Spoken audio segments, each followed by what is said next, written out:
కడపకు దగ్గరలో ఉన్న ఒంటిమిట్టలో అతి పురాతనమైన కోదండ రామాలయాన్ని చూడడానికి 2 కళ్ళు చాలవు.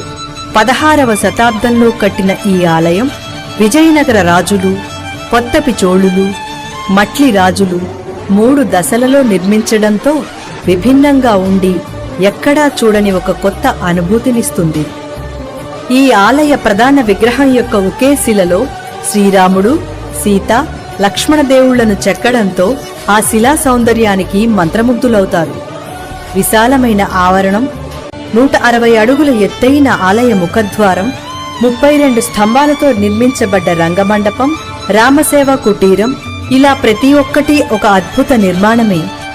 గుడికి ఎదురుగా ఉన్న సంజీవరాయ దేవాలయం, దేవాలయం పక్కగా ఉన్న రథశాల, రథం మనల్ని విస్మయానికి గురిచేస్తాయి. దేవాలయం పరిసరాల్లో ఉన్న ఇమంగ్ బేగ్ బావి మరో